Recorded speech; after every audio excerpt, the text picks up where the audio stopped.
Hey, Dave. Hey, Meg. Hi, everyone. Hey, Lauren.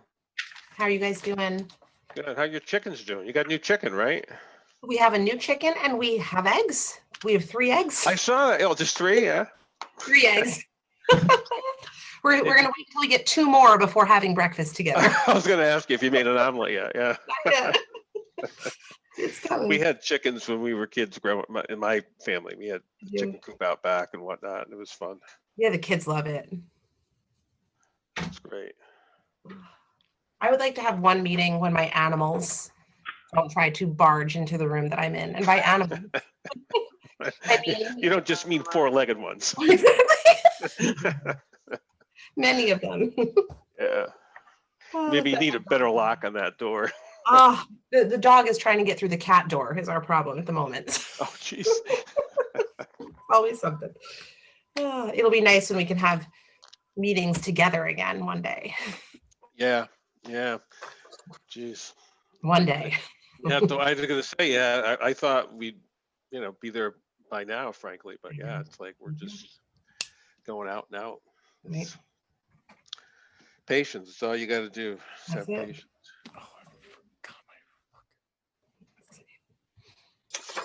Hey, Charles. Action.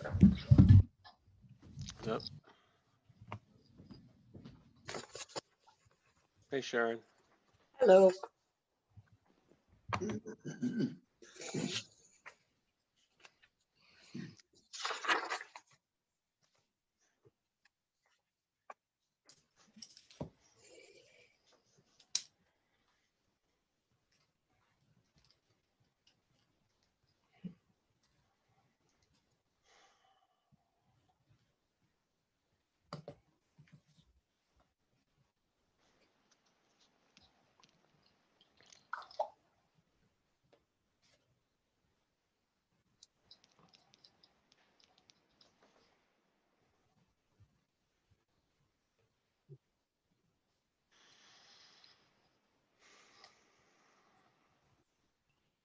So does anybody know who that bear on Main Street is?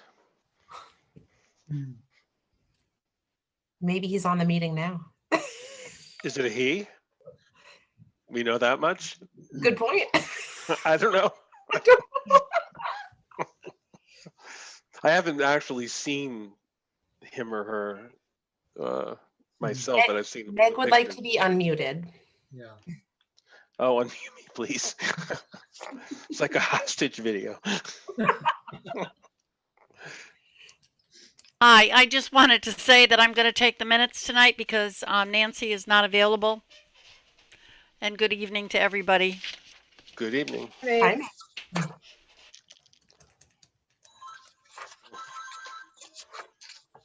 Oh, he's right on cue.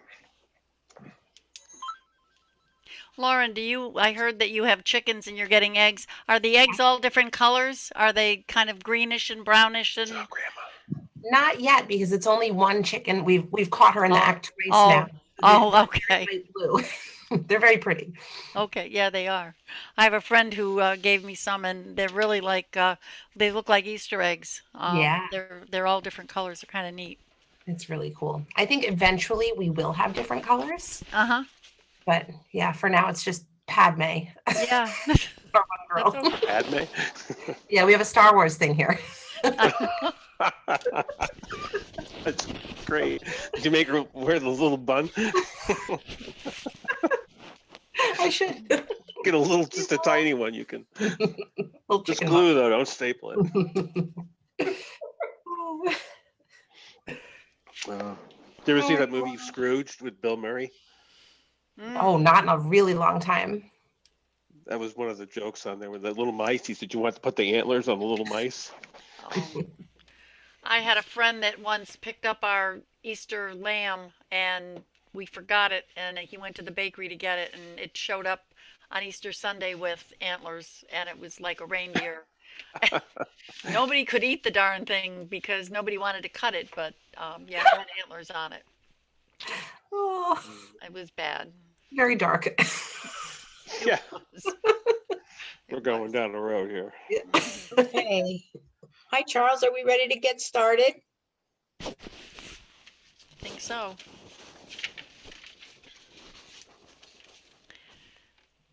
Hi, Chris. Hey, Chris. Hi, Chris.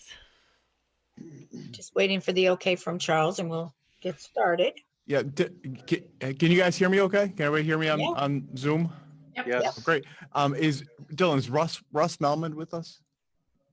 Yes, I see Can him. we turn on to let him? I can't see. I got to jump on here. He's there. He's not. He's muted. All right. If good. Oh, yeah. I'm glad you're. Hello, Russ. Can you hear me? Yep. Okay. Oh, well, I'm excellent, gonna- Russ. Thank you very much for joining us. Yes, Charles.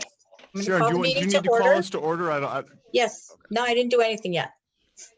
All right, Okay. first, call the meeting to order. I'm going to ask that we say the Pledge of Allegiance, if you'd all join in. I pledge Allegiance Pledge allegiance allegiance to the flag of of the United States of America, and to the to the republic republic for which it stands, one nation, under God, indivisible, indivisible, liberty. with Liberty and justice for all. for all. Justice. Okay, is there a motion to approve the agenda? I move we approve the agenda. Is there a second? Second. Laurel, thank you. All in favor? Aye. Aye. It's unanimous. Okay. And our only item on the agenda tonight is school reopening update. Over to you, Charles. Thank you. All right. Well, look, thank you, everyone. I know this is a short notice meeting, but things have been happening very quickly and very fast in district, as I'm sure many of you are probably aware. So I'd like to introduce you to a special guest, Mr. Russ Melman. Russ is our Director of Public Health for the Chatham Health District. I've gotten to know Russ really well over the past couple of weeks. I owe him several steak dinners when this is over. He is remarkable in every way.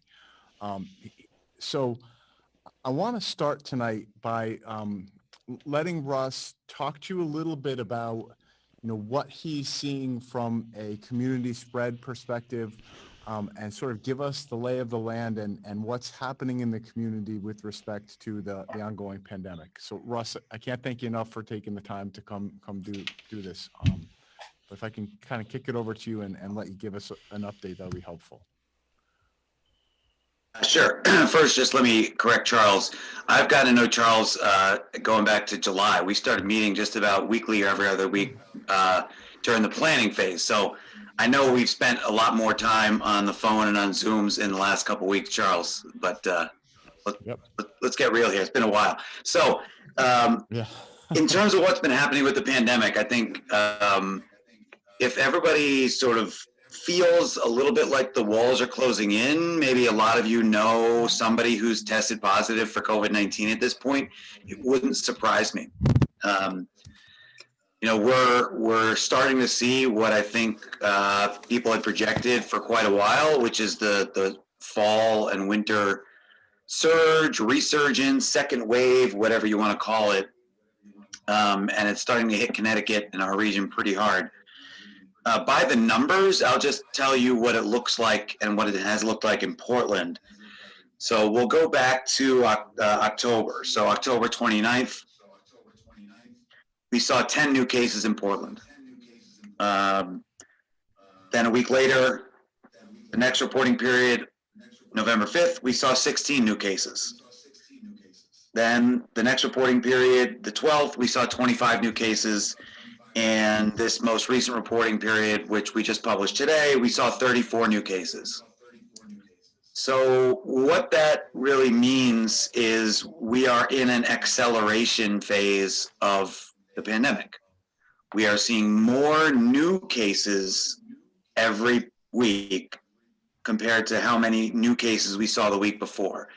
It's not the same number of new cases, it's more every week. And so that's why you start to see the curve, we're in a curve. We're starting to see an acceleration, and it's not a blip. This is something we're going to be dealing with. I think if we believe the projections, we'll be in this acceleration phase probably through mid-January. And so when you look at just by the numbers of what's happened in the last 4 weeks, if you think about what we'll be looking at if that type of acceleration continues over the next 4 weeks and over the 4 weeks after that, it can start to look very, very grim in terms of new cases. And I think what we're seeing in schools reflects what's happening in the community. We are seeing people transmit COVID-19 in their homes, largely in small social gatherings. At this point, we're not really seeing really big public events anymore. It's starting to get cold and people are getting together. And when we do contact tracing, we hear a lot of things like the following. I just got together with a few of my friends. Yep. I just got together with my parents, my brother and his family. I just went to a funeral, or I went to a wedding and it was small. That's it. I mean, it's nothing that anybody would think is particularly risky, but it's not the grocery store checkout line that's spreading coronavirus. It's not often anyway, though it is sometimes workplaces. We do see some limited transmission in workplaces. It really is small social gatherings where we look across the table, or we look across the fire pit, or we look across the yard at somebody that we all trust or know or love, and we don't see somebody that looks risky to us, but it's actually quite the opposite. You know, those people are far, far more likely to transmit the virus to you and you to them than the stranger that you pass, at the hardware store. And we see it in the numbers. And as we all have been moving inside, that's what's happening. That's all. It's pretty simple. And I think, like I said, this is not just a blip. We're going to be in this for a couple of months, I think. And what we've been seeing in schools, and the reason Charles and I have been talking, every other day, not just Charles, but Charles' administrative team, nurses, principals, to do contact tracing, is because every so often you have something that happens in a family or a social gathering and you don't know that you're infected, and somebody comes to school before they become symptomatic. And we know that there's a small window of a couple of days before somebody becomes symptomatic or tests positive, they can transmit the virus. So by the time we find out that somebody who's been in school, for example, was infected and infectious, they were there for a day or two. And that's just a gap. It's not something that we can really close. We do contact tracing to the best of our ability in the community, but there's a lag time in testing. It takes people a while to get tested. Some people won't get tested because they dismiss their mild symptoms. And so eventually they'll hear that somebody they were around tested positive, and then suddenly that nasal congestion and headache starts to sound more suspicious, and they get tested and they test positive. And then we have to go back, in some cases, a week or 10 days to when that person was in school.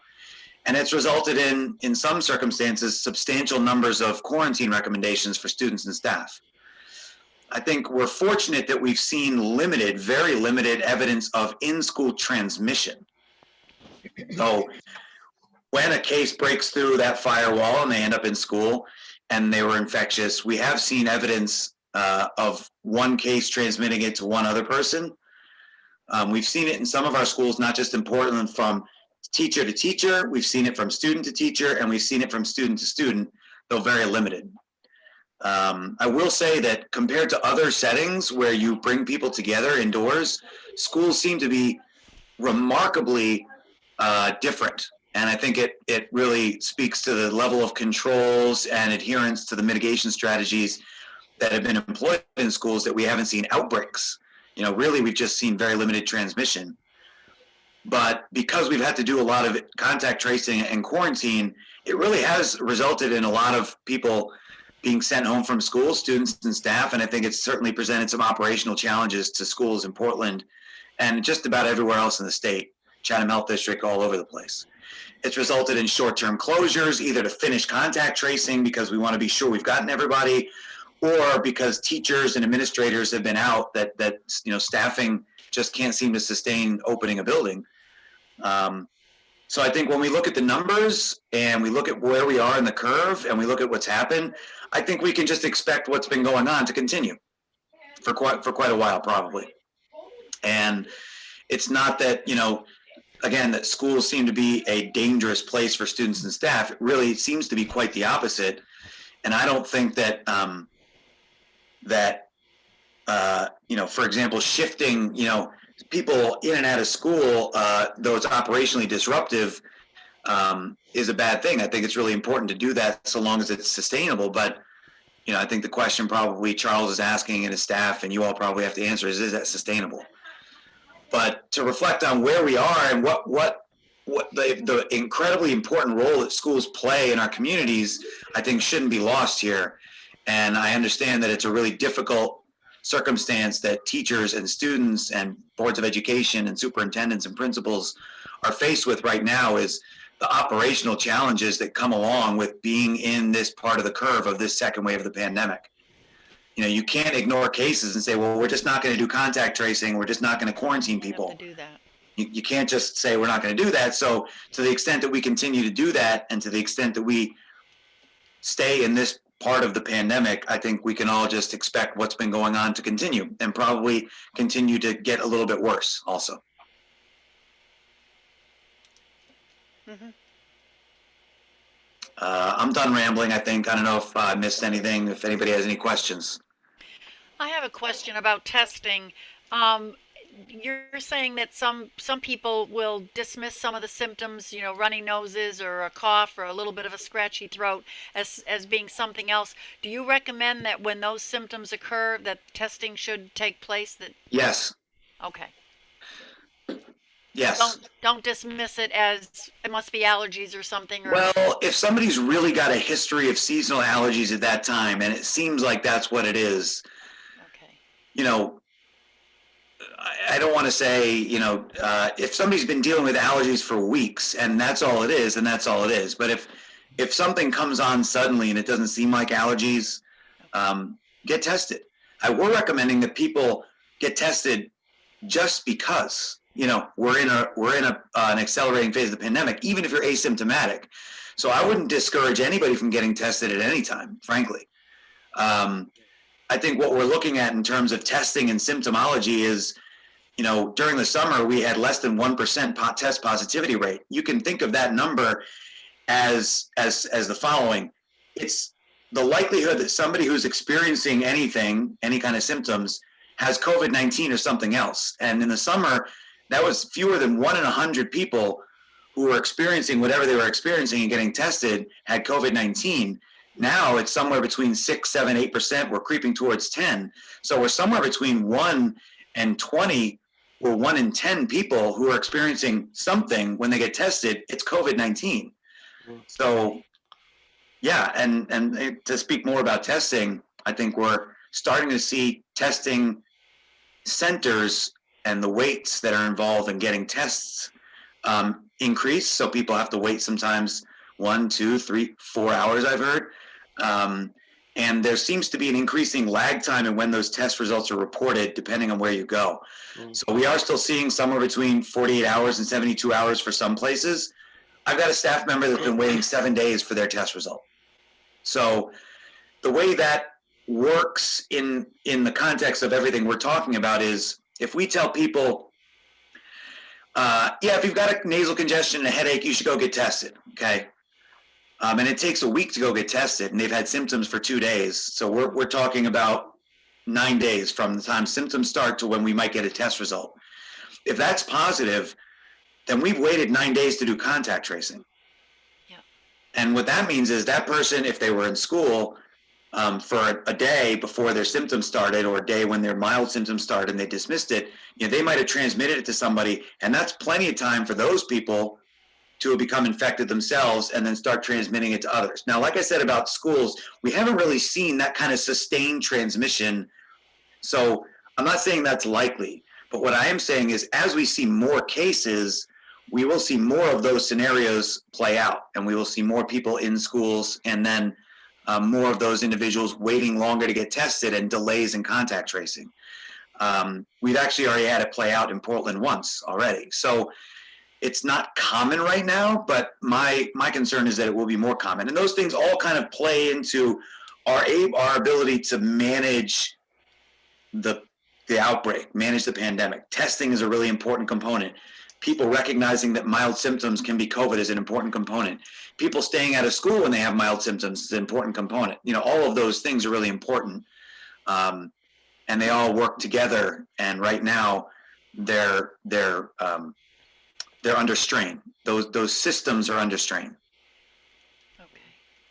Russell, just a quick question. Is there any data on when you do the testing, whether someone who presented for testing was asymptomatic or symptomatic? Is there a breakdown on that at all? No, there isn't, unfortunately. We do ask those questions when we do contact tracing, but there's no systematic collection of that data as to whether somebody, when they got tested, they were asymptomatic. And whether somebody was asymptomatic or not is a little bit irrelevant, because we're telling anybody who had close contact with a case, if you're around somebody with COVID-19, we tell you to get tested, whether you're asymptomatic or not. Oh, So, right. So there are a lot of people who are getting tested who are asymptomatic. Some of them are just getting tested because there's a pop-up site in their town and it's convenient, and others are getting tested because they know they're around somebody. Right, or you have a procedure coming up and they have a procedure. There are people who are part of routine testing programs in colleges and healthcare settings and things like that. So the data is not systematically collected. I'm not sure how useful it would be anyway. Yeah, no, thanks. I have another question, Doctor. Home testing. Doctor. Okay, sorry. Well, That's okay. All right. Home testing kits, and just, are we going to run out of test kits? I mean, do you know what the supply is at this point in the state or in the county? I don't. Are you talking about at-home test kits? At-home test kits, which have the information just came out that they're going to be available for people to test. Yeah, actually, you could buy. You've been able to buy an at-home test kit at Costco for a couple months now. At this point, Okay. I don't know if those kinds of at-home test kits are going to be in short supply, but they haven't really been around a whole lot. So I would think that they would become more widely available. The issue is going to become, how reliable are those tests? Are they vetted by the State Department of Public Health? Are they going into how are they being reported? Are they being reported to health departments or not? And I think maybe that's somewhat irrelevant, because most of the time with schools anyway, families are reporting the positive test results before we know about them. I get a call from Charles a day or two sometimes before it enters our surveillance system, which is great. It means there's no delays because families are doing what they should. But how would that work? We certainly, I don't think, would be getting those test results from Costco at-home tests. So, Okay. But more testing is better. More testing, as much testing as we can get in homes and make it more convenient is better, even if it's not reported to the Department of Public Health. Can you clarify for me? There's been one case in Portland that you have identified through contact tracing was transmitted at school. Is that? It appears that way, yes. Okay. And can you talk a little bit about the contact tracing process in our community and what the challenges have been with families and whether that's going smoothly, or if there's any? I'd love to hear about that. Sure. So I'll separate contact tracing that Chatham Health District does when we get it through our traditional reporting systems, when we get it and we call and we don't know who we're calling and we're just making a blind call, from what's been happening in schools. So I'll speak to what's been happening in schools, and the way it's worked is families have called the school and said, Russ tested positive, for example, and he started with symptoms on whatever day, and those. So we start the contact tracing at that point when we hear from the family. And the first thing we do is we verify the diagnosis. We make sure that they got a positive test result, that it wasn't just a call from somebody saying, they were around somebody with COVID and they need to quarantine. We've had that circumstance where people misinterpret that call. And so we verify the diagnosis, and immediately Charles gets his team together of school nurses and principals and administrators, and we start getting together lists of class lists for that student, seating charts if there were seating charts, bus lists, pullouts if they had pullouts for special services or anything like that. And the first interview that happens is with that student or with that student's family to find out, first and foremost, when did they start becoming sick? Because that's a really important day. From the time somebody starts with their earliest symptoms, we know that COVID-19 can be transmitted up to 48 hours before that. So we need to establish the infectious period. So when was that person in school and capable of transmitting the virus? And we put brackets around that. We say, okay, it starts on this day, and we need to look forward any days that person was in school, and then we have to look to see what they did in school, classes and seating and extracurricular activities, sports, anything like that. And then we start interviewing the teachers and asking the teachers about, so this is what the seating chart looks like, and this is what we know is supposed to be happening in school. What's actually happening?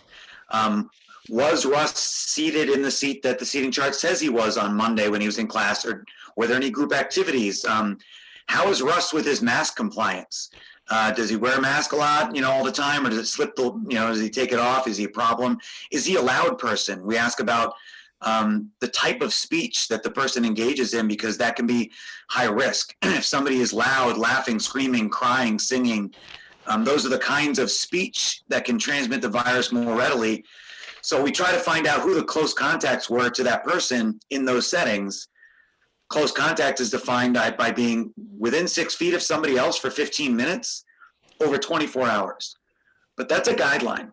So the reason we ask about high risk type of activities like high risk speech or vigorous physical activity that might increase respiration is because we know during those activities you can expel your respiratory secretions with greater velocity from a greater depth in the lungs, greater volume. It's higher risk. So we might expand the 6 feet a little bit if we hear that Russ is loud and doesn't wear his mask. We might compress the 15 minutes. Also, if we hear that Russ was symptomatic in class and he sat with this person during a group activity, we might say, well, 15 minutes is not necessary. If that was just a couple of minutes interaction, we look at those. So they're guidelines, not rules.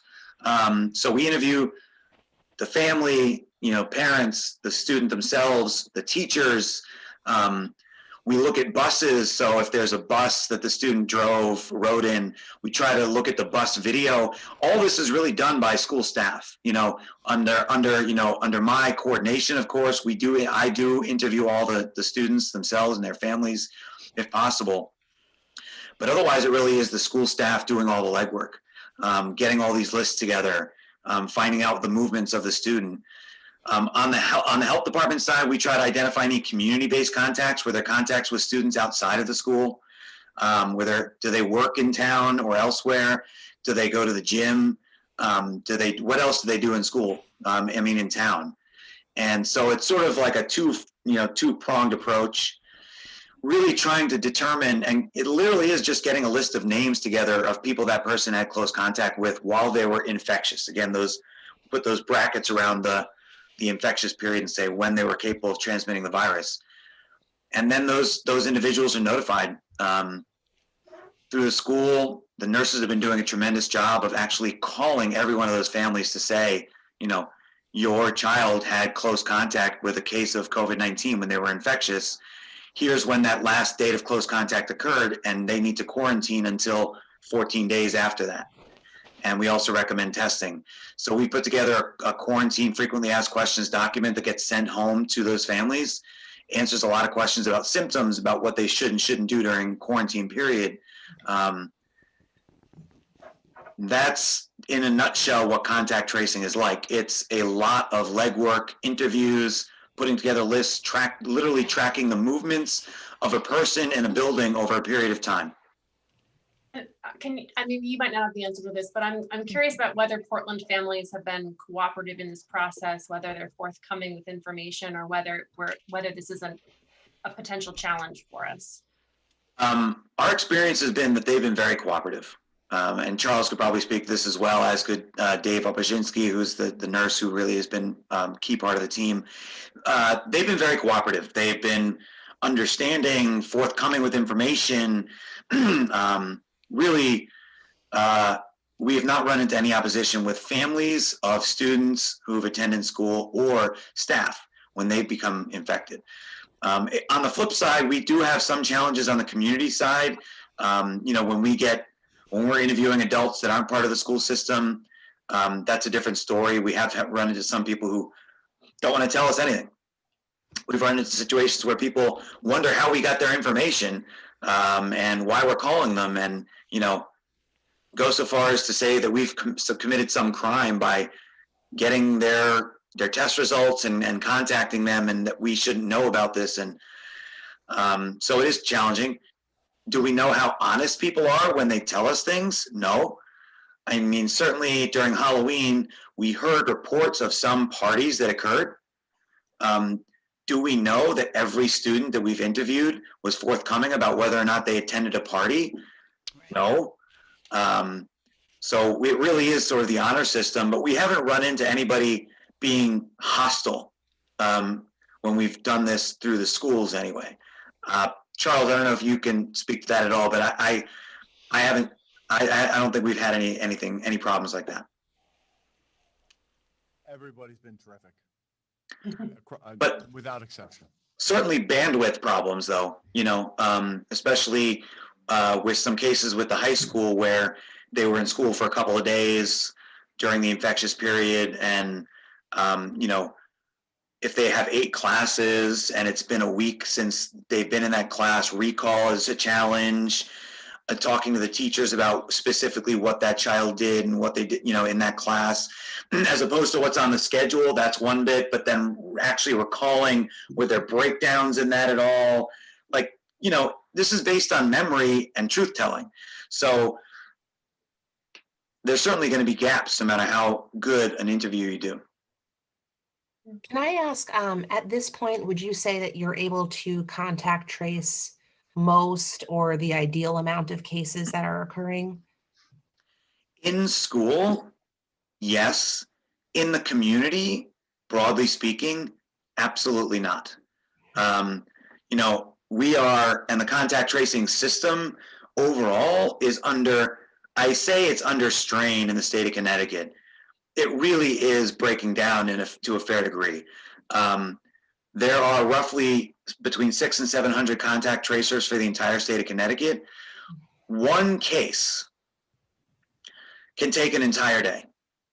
So in Chatham Health District, over the last 2 weeks, we've had over 200 cases of COVID-19. So it's myself, it's my public health nurse, and it is a cobbled together group of volunteer and some paid contact tracers that we defer quite a few of our cases to the State Department of Public Health. But I can tell you, you know, in terms of the timeliness of the interviews, the degree to which those interviews are thorough, the degree to which all the contacts are reached by the health department, it's a struggle, to say the least. But in the schools, it's getting done and getting done well only because of the human resources in the school, strictly. The end. Charles, the nurses, the principals, the administrators, you know, they are the boots on the ground doing the work. And, you know, they will probably, if any of them are on the call, they'll probably agree. One case in the school will take all day, several people's all day their attention to that. Can I go back to the in-school transmission thing for just a quick question? Sure. We've been hearing over the last month or so from the state and during our board meetings about just how safe schools are for students and staff. You know, I think Governor Lamont went as far as saying schools are one of the safest places to be right now. And so the fact that we've had in the 3.5-4 weeks that we've been open for full in-person learning, the fact that we've had one in-school transmission, is that a reflection of a breakdown in our mitigation strategies, or was it an inevitability that we would see in school transmission happen? speak to this particular case, and it may be a combination of both of those things. So this particular case, and I'll try not to reveal too much because we have to maintain some confidentiality here, but this case was transmitted, we think, between one student and another student, shared a space that may have been within 6 feet. We didn't get, I don't think, specific measurements here. They sat at a table across from each other, and the table may have been exactly 6 feet, maybe less than 6 feet. We're not really sure. And so if that's a breakdown, I wouldn't say necessarily, because I think when you have students in school and you can't keep them 6 feet apart, we know that 6 feet is important. So whether it's a true breakdown or not, it wasn't a failure. It was just, it was what it was because the students had nowhere else to go. They had to be that close. But I think it was close to 6 feet from my understanding. The issue that we had with that in particular was that transmission resulted in the need to do quite a bit of contact tracing around that secondary case. And that is really where the breakdown in the public health system occurred. So the person who exposed the student who exposed this other student was waiting for a test result for approximately 6 days. And so by the time we got the test result for that person, we'd already found out about the positive test result for the second case, in fact. And we're doing contact tracing. And then when we got that information about the test result for the first case and started looking at contact tracing there, we found, oh, actually they shared a space together. So the second case, the secondary case might not have had to result in any contact tracing if test results had come in much sooner for the first case. So I think that really underscores how the public health system, the testing, can impact schools and anywhere else, workplaces and anything else, in that way. That second student wouldn't have been in school perhaps to possibly have close contacts had we known they were a close contact of a case earlier on. So it really wasn't anything that it wasn't like a breakdown or a failure from what I could tell. It sounds like they were both really good about wearing masks. They were seated at a pretty long table, whether it was 6 feet or 5 feet, I don't know. It really didn't seem like an egregious breakdown to me. But the fact that schools to this point have quarantined in Chatham Health District a few hundred students for having close contact, and over the district, we've only seen evidence of, I think, 4 cases of transmission of any kind from one person to another person. Given that number of potential close contacts, I think is remarkable. If you go to a wedding and there are 100 people at the wedding and one person has COVID, a dozen people are going to get COVID. So that's kind of what I mean, that relative to other types of places where people gather together, schools seem to be a relatively safe space. So I don't want to tell anybody who's thinking, well, schools shouldn't be in person, they should be all distance or anything like that. I don't think shifting models outside of the operational considerations, for example, is going to result in a suppressive effect of the pandemic in our community. It's not. Yeah, good point. So I know that you all have decisions to make about the school and students and teachers, and can you continue to operate and all those things. But I just want to let you know that it doesn't seem to me like schools are contributing to like the pandemic, the acceleration and the outbreak. That's all. Right. Thank you. Thank you.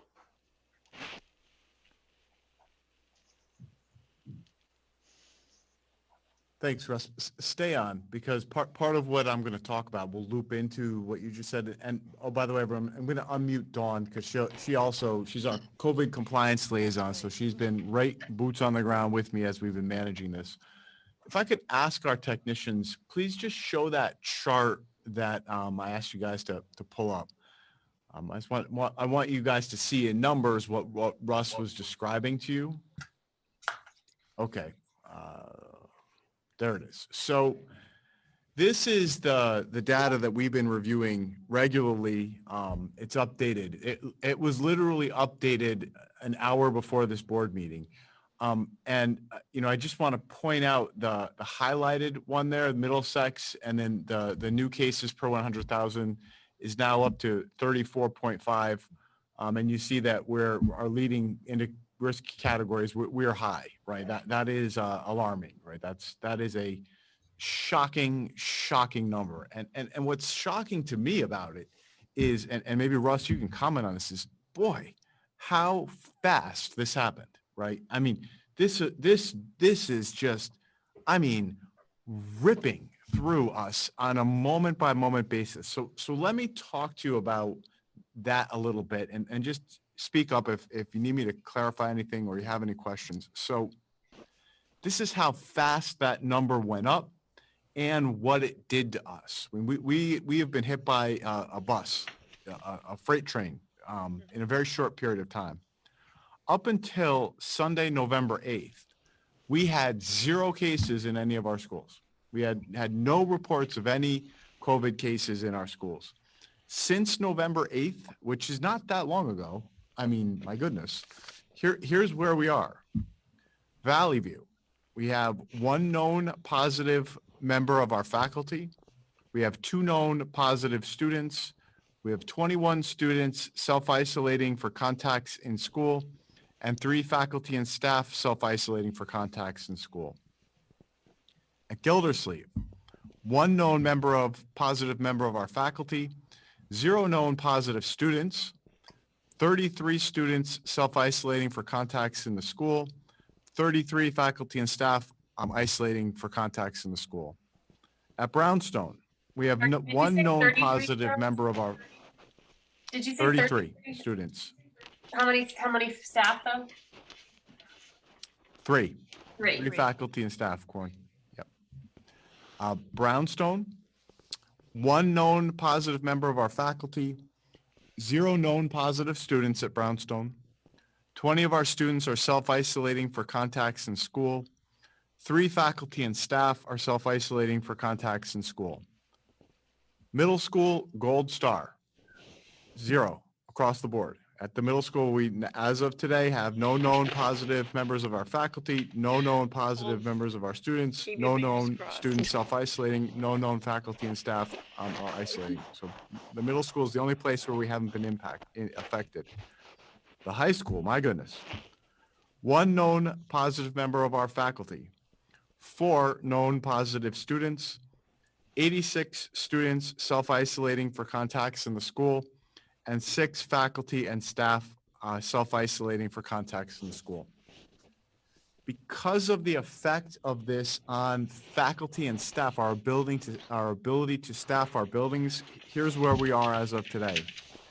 We have 1 kindergarten class of students who are learning remotely, 2 classes of 2nd grade students who are learning remotely. The entire 6th grade is learning remotely, and the entire high school is learning remotely. Now, I just want to point out that is since November 9th. That is how fast this tsunami swept through these schools. I've never in my life seen anything like this. None of us have. Right.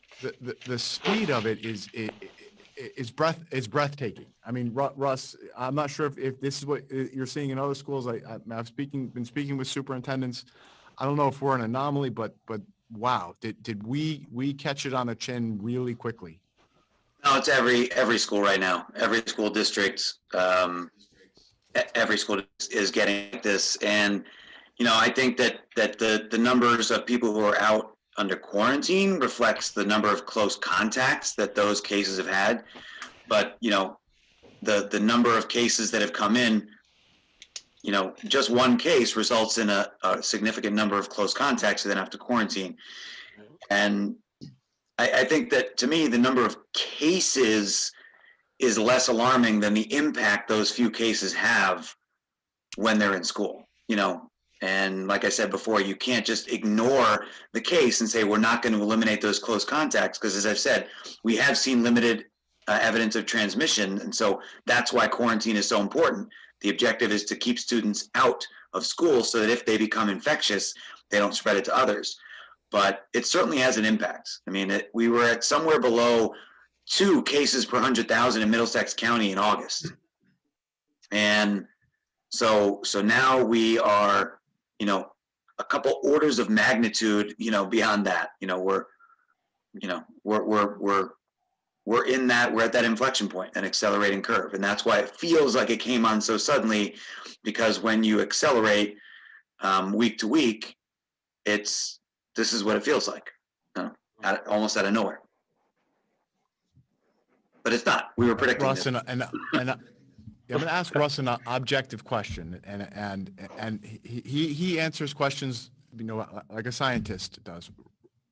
Russ, if the numbers, which we're looking at on the screen right here, stay at that 4.5, is there any reason I should expect that we won't continue to have cases in school and won't continue to have our operations influenced the way we have since November 8th? No, of course not. You should expect exactly what's been happening to continue. There's no reason to believe that this is an aberration or a fluke, or this is just a bad week and everybody's going to kind of realize. I mean, it depends on people's behavior, but that's what makes this virus so insidious, is it's, for many people, it's so mild, or at least it starts out that way. It's easily dismissed. So no, why would it change? I want a full stop there because I cannot continue to run schools if that's the case. It is logistically impossible for us from a staffing perspective and on many other levels for us to continue in the model that we're in. Before I make my recommendation, I want to make sure everybody understands that very important question I just asked Russ, because the answer to that question is the foundation for the recommendation that I'm about to make. I just want to point out that we have people that are not going to give up Thanksgiving because it's important. And I think that's where we can see that there will be certainly an acceleration in COVID, whether it's from small gatherings or people who travel or whatever. I would agree with Russ that what we've been seeing is not just an anomaly. It's what's going to happen, and it's only going to get worse in the coming weeks. I mean, just, you know, my thoughts are is that, you know, we got to look at this as a couple different ways. Number one is, yes, there's 8 or 9 cases, but that's less than 0.5% in our schools. And there was a federal Corona's task force meeting today, and the CDC director actually said, amongst the other part of education people, same thing that Russ said, is schools are one of the safest places to be for the children. So we've got to keep that in mind as well. Now, I know that, you know, all this stuff, and we also talked about, once we started having our first cases, figuring out if any of that is getting transmitted in the schools. And right now we have 1. So we don't really have a good database to find out if the schools are the culprit.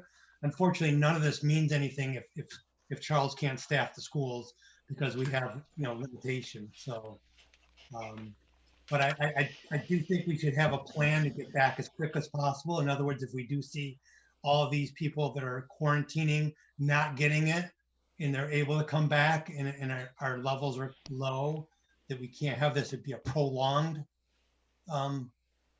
whatever Charles recommends, which I pretty much can guess what that's going to be. So that's just my thoughts.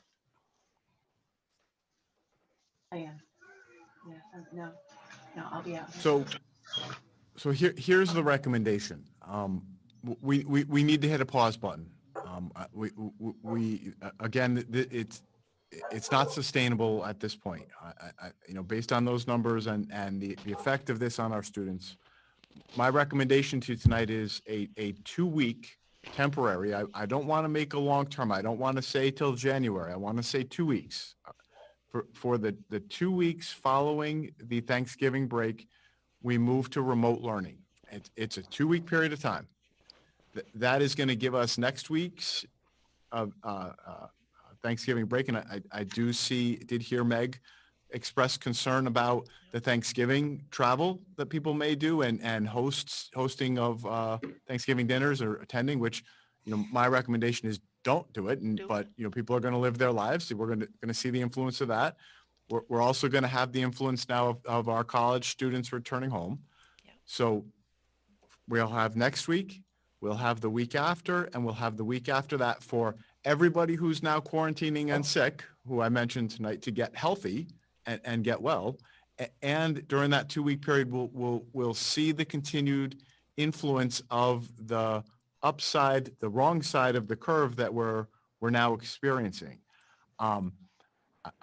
At the end of this 2 weeks, Portland, if we can get this thing under control, I know we're back to flattening that curve. If we can do the right things, I want to do this on a 2-week, a week-by-week increment.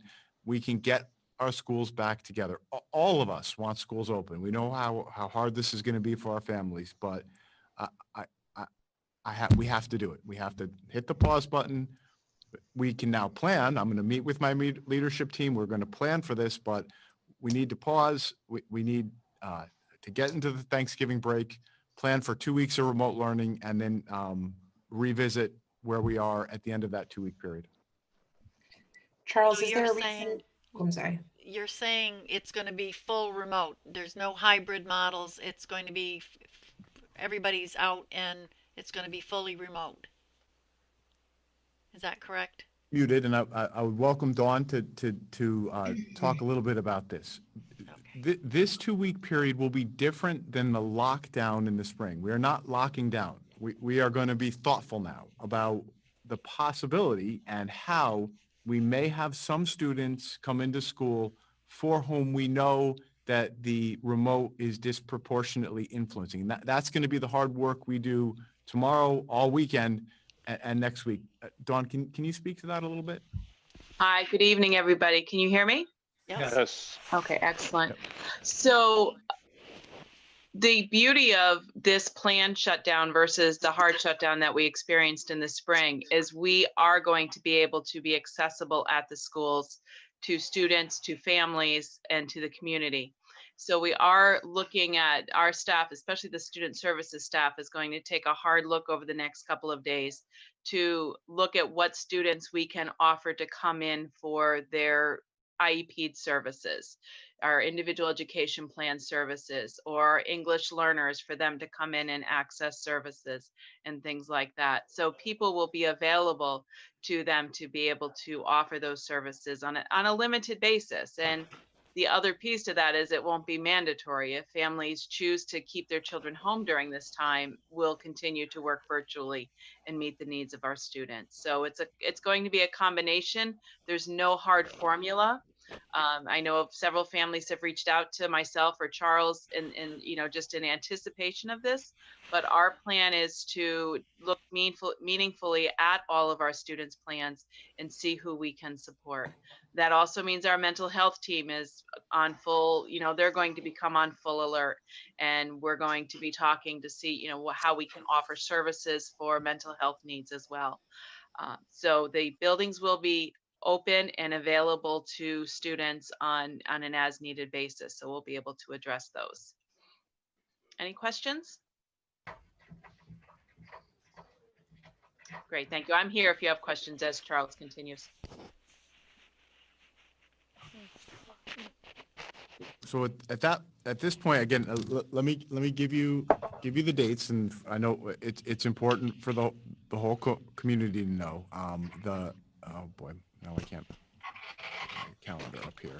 So we can plan for, and I know that this involves childcare and other arrangements, that we're going to move to remote on Monday, November 30th. Stay in remote until Monday, the 14th, and if we are on the other side of that curve, and if certainly we will reach out to our affected students and teachers and ask for test results and check on the status and well-being of our families and our students and our faculty, and I'm hoping that mid-December we can get back. Now, in getting back, I'm not prepared right now to talk about whether that getting back would be a hybrid, would be full, what that would look like, and what grade levels that would look like in. Certainly there are good reasons to have pre-K through 6 full and 7 through 12 hybrid. You know, we're going to spend our time now. You know, the nice thing is, like Dawn said, this isn't a hard executive order, go home and shelter in place and lock down. This is not a lockdown. This is a 2-week pause for us to regroup, us to get healthy, reach out to families that need our additional assistance, and continue to consult very closely with Russ and watch those numbers. And if the minute we're ready, we will open back up, and we will be prepared to welcome our students back in person. Okay, thank you. I have another question, and maybe Russ can answer this, or you can. The state of Connecticut was talking about a pilot program for testing in schools. I don't know if Portland was considering it or was even, it was available to us, but has anything been talked about in that pilot program for testing in the schools themselves? So I can talk about the testing program if you'd like. It deploys, so the state of Connecticut, I don't think they purchased it. I think they were given about 1 million tests using the Abbott platform called Binax Now, which is an antigen-based test. You get results in about 15 minutes. For people who are symptomatic, it's a fairly accurate test, and that's what it's intended for. It's intended to be used to aid in the diagnosis of people with COVID-19. And it can be deployed in school settings under very specific circumstances that are fairly challenging, not impossible, but schools have to get what's called a CLIA certificate of waiver. For anybody who's worked in a laboratory, it's basically says, you know, we meet all the requirements to do this test in this setting. They have to have the capacity to report those results, both positives and negatives, to the State Department of Public Health, I think within 24 hours. Okay. I think it's a great idea for being able to test students and staff who show up to school that day and develop symptoms. Before they go home. You get a quick result, and you can very quickly start contact tracing as opposed to waiting however long you have to wait. I think the challenge is really getting that CLIA certificate and having somebody who can do the tests and then do the reporting. I don't think it's quite that simple just to have a little booth sitting on somebody's desk and you just do it and that's it. Some schools that have done it have partnered with like community health centers. Some schools that have school-based health centers themselves have deployed it. But it's available, and the state is actively pushing it to try to find partners, and I don't think they've found too many at this point. And I think probably because it's not that simple. But I would encourage you, if you have the bandwidth, to look into it and to maybe find a partner that would be willing to work with you to get it done. But I think it's a great idea. It's just not that simple. Okay, I would encourage us to look at that as part of our toolbox. Yeah, it's not a screening program, so it's not that, you know, you would have people come in and test 25% of the student body, you know, every week to see. It really is meant for testing symptomatic people at the point of care to diagnose COVID-19 quickly. That would have been really helpful. Unfortunately, Meg, who was waiting for the test and had to wait 6 days. For the Absolutely. I mean, that's exactly, it short circuits a whole process in the community that has gaps that we don't have confidence we can fill 100% all the time. So certainly it's a great, in theory, idea to get it out there. Well, and if we're talking about people discounting runny noses or sore throats, you know, a rapid test of that nature would identify right away. There wouldn't be any question that maybe it's an allergy, maybe it's the flu or something else. Charles, can we look at that, or have we looked at that? Yep. Yeah, Dave Opazinski is looking into that. Okay. We're on top of that. Just know that exactly what you said is from, and again, Russ can answer it more thoughtfully than I can, but from what we understand is it's really good at diagnosing symptomatic individuals to determine if those symptoms are COVID related or allergy related. Unfortunately, it doesn't provide us the surveillance testing Right. that we would need to, you know, test for somebody who's potentially going to start showing symptoms 4 or 5 days later. Right. They won't keep COVID out of the schools, but what No, it will no. let you do is identify it much more quickly. Can I ask, what is the accuracy of the antigen test for symptomatic individuals? So I don't have the numbers for you, but for symptomatic individuals, especially in communities where there's quite a bit of COVID-19, so the sort of the pre-test probability is high that it would be COVID. It's a really good test. But once you get to the point where there isn't a lot of COVID in the community, the accuracy goes down a little bit, or the positive predictive value goes down, which is a little jargony term. But I don't have the numbers, but it's pretty good. There are false negatives, that's for sure. And there are, fewer false negatives, there are some false positives. But I think all in all, it's a good test for communities that have a lot of COVID in it and using it for symptomatic people. Okay, thank you.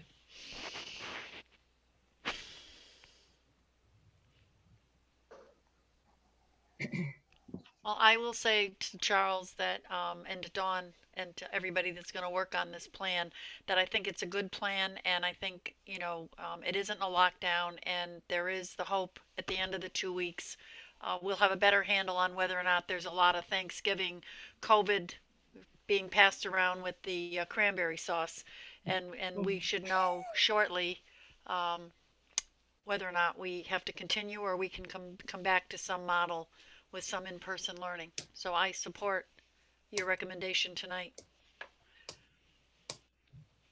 Yep, and let me just clarify one part of it. So my goal is schools will be in tomorrow except for the high school. High school's gonna continue to be remote. We're gonna be in tomorrow, half days Monday and Tuesday, and the parent conferences are still gonna go on, and this will give our parents now from tomorrow, when if they're not watching tonight, when I send the email out and notify parents, it'll give them all next week and the Thanksgiving time to plan for the childcare arrangements that we're gonna need, and we're gonna work on that part too. By the way, we're gonna work on that to support our family during this 2-week period. So specifically, the remote learning period would start the Monday after Thanksgiving break. Now, I say that knowing full well, based on how fast things are going, that if cases show up in schools tonight on my way home, if I get calls, is again how quickly it's happening, or tomorrow or this weekend, it may affect our ability to have schools or entire schools or all classes, because this could be cohort by cohort or class by class, able to be in person Monday and Tuesday. So everybody needs to be flexible. We're responding to the cases as they come up. If we don't have any cases tomorrow or over the weekend, we'll be here tomorrow and Monday and Tuesday. But at this point, it's really important for everybody to listen for my voicemails and look for my emails, because this is a real-time experience, and boy, the speed of it is just absolutely shocking. I don't know any other way to describe it. I've never seen anything like it. Charles, I do want to thank you for putting out the phone calls. It definitely has been an issue from plenty of parents that I've talked to, that those emails are sometimes not going to their inboxes. So I certainly appreciate it. I mean, I was not getting the emails. So I only knew they were coming out because I was able to look at my Board of Ed email. So I think that's really helpful, especially with something that is so time sensitive. Thank you. I will continue to do the email and the voicemail with every case, and I'm committed to complete transparency. I'm going to let everybody know as much as I can, up to the point where HIPAA doesn't allow me to. But people will know where it's happening, the influence of it, in as quick a way as I can.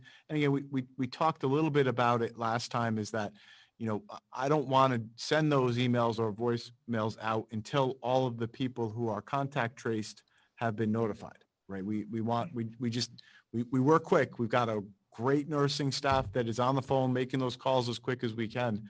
But what I don't want to do is send an email out saying this has happened, and you might be getting a call from a contact tracer, because I think that raises anxiety tremendously. I want to get those communications out when I can say, and everybody who's been affected has been contacted. If you haven't been contacted, you're not affected by this. So Actually, now that you bring up the generally- nursing staff, I'm sorry, can I just ask about nursing? Obviously, they're all working extra hours right now. Are we, as a district, in need of additional nursing staff? not Charles, yet. it- If we stayed fully open, we definitely would. Mhm. Dawn, do you want to talk about that a little bit? Yeah, Dawn Lauren, that's an supervises the nurses and. That's an excellent question. And our sub coverage across the board for all positions is significantly impacted because people that couldn't stay home are staying home just, because of the way things are amping up right now. So across the board, our sub fill is very low, but it's even worse with our nurses. Is I have a little twitch that happens in me personally when I look at my phone and it's Dave Opachinski, because it's either a new contact or it's somebody has to be out. Principals have been filling in to help out when we have to shift nurses around and everything. But one of the things that Russ pointed out with the team, and it's really important that we stick to this, is the nurses are making the phone calls to families when their child has been a contact.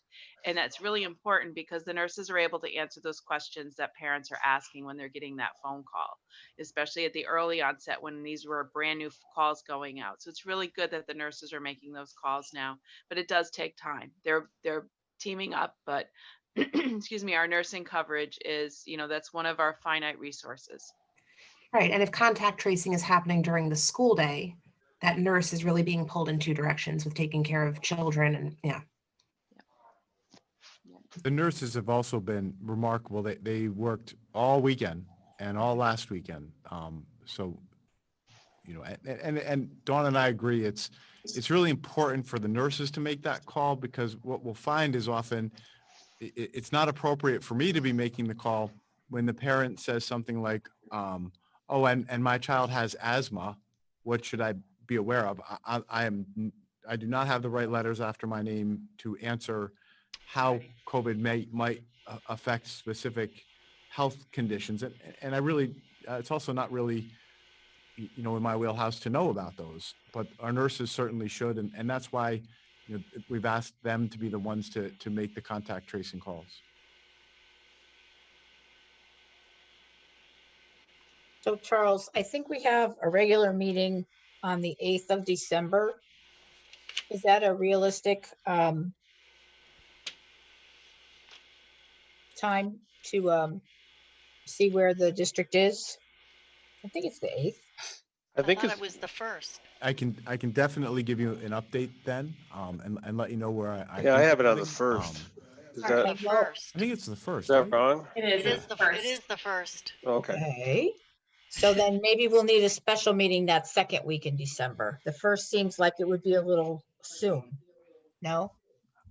I like the idea of if we were going to do a special meeting to the Thursday, or what is that? It's not the first, maybe the 10th. Yep. That sounds right. Yeah. Okay.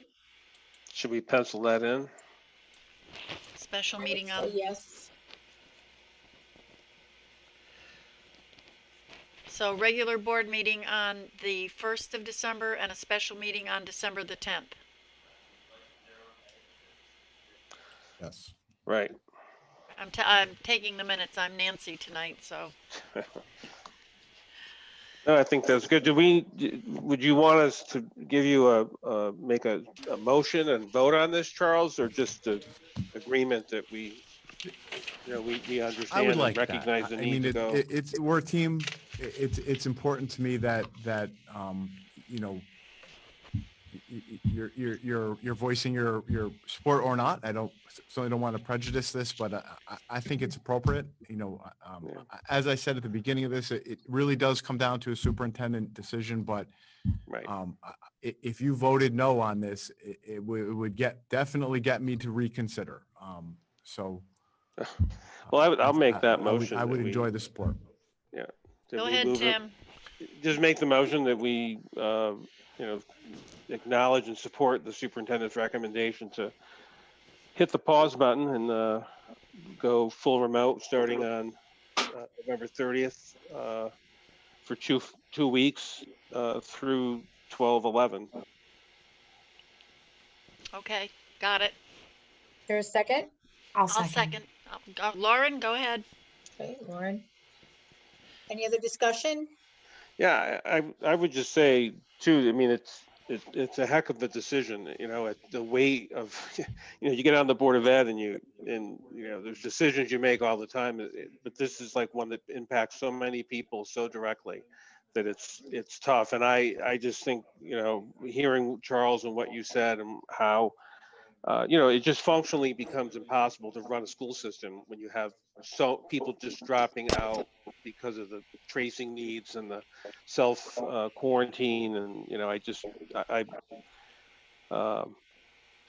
want to say how much I appreciate the work that you've done, and you brought this forward to us. And I think this is the right decision, although it is a very difficult one, and it's going to impact a lot of people. And I just want to acknowledge that I don't take this lightly, and I don't think any of us frankly do.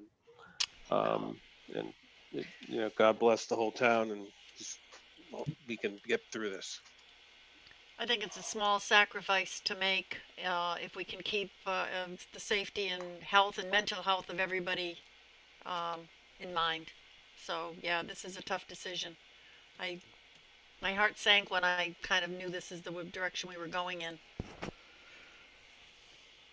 Yeah, I would like to say thank you, Charles, for and for inviting Russ to come and speak with us. That's incredibly enlightening and helpful and informative. And thank you, Russ, for all your hard work and for your team's hard work and keeping us informed. This is a really difficult time. Echo the other sentiments of the board members, and also just to remind all of us and everyone listening, the impact of this on some of the more vulnerable members of our community is going to be bad. So I think we all need to, those of us who are fortunate enough to have enough to eat and have warm places to live, we really need to step it up and reach out to the more vulnerable members of our community. I also want to really thank, I heard a lot in the last few days from high school students as well as a number of teachers in town. And I really appreciate everyone participating in this. It really shows what a great community we have. So, thanks to everyone who's been a part of this, but especially right now to Dr. Britton and Russ. Really appreciate all the information. Yeah. Yep, it's been a difficult time, and hopefully, it won't go on too long. Although I heard, as we all did, what Russ said in terms of the acceleration to expect going forward. So we'll hope this is a short pause. Chris, you're absolutely right. There are going to be members of our community who are going to feel this a lot more than others, and we need to be cognizant of that and help as much as we can. And I know that everyone that works in the district is ready and willing and are going to do that. They're going to be reaching out to families, and if there's anyone listening tonight who needs that type of help, please do not hesitate to let us know, because we'll do whatever we can. Yep. Okay, so we need a vote. I was going to say one comment. Oh, sure. I just want to, well, one thing popped into my head that Chris said. I assume during those 2 weeks we're remote, are we going to still provide takeout lunches? Yeah. Yeah. And then the second thing is, I think a lot of parents will appreciate the fact that you're given the notice and you're setting a timeline. And I know that I'm watching the news, people in New York City are very upset that there was just, okay, tomorrow we're closing and there's no date of when they're going to come back. I think that's what got them most upset, because they have no time to plan for anything. I think you're given that time. So I think it's much appreciated. I'm done. I just wanted to quickly, I could echo everything that you all have said already, and thanks for that. And I also wanted to say thank you to Dawn for the work that you and your team are doing to make sure that students, some of our more vulnerable students who are going to get the services that they need over the next couple of weeks while the schools are closed. I think that's really terrific. And I'm looking forward to hearing more about how that's going in our December meetings.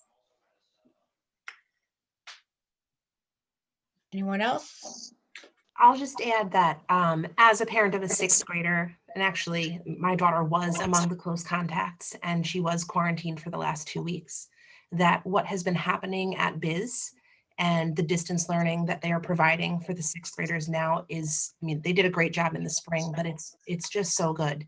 And after experiencing that as a parent, I have a lot of faith in our district, in our ability to really deliver instruction to the children over these next 2 weeks. And I'm very hopeful and faithful that it will be a very different experience for families over these next 2 weeks than it was in the spring. Okay. Are we ready to vote? I am. Okay, all in favor? Aye. Aye. It's unanimous. Thank you for your hard work, Charles. I know this was a very thoughtful and difficult decision that you made. I saw you struggle, so we appreciate that. Thank you. We do. We have a lot of heroes and heroines in our district. Okay. So that is the only item on our agenda for our special meeting. Is there a motion to adjourn? I'll adjourn the meeting. It's 8:10. Is there a second? I'll second that. Tim, All in favor? Aye. Aye. All right. be Good night, safe. Thank you, everybody. Russ. Thank you again, All right. Russ. Happy just Thanksgiving, met everyone. you. Stay Yeah, home. Stay Happy safe. Stay Thanksgiving. home.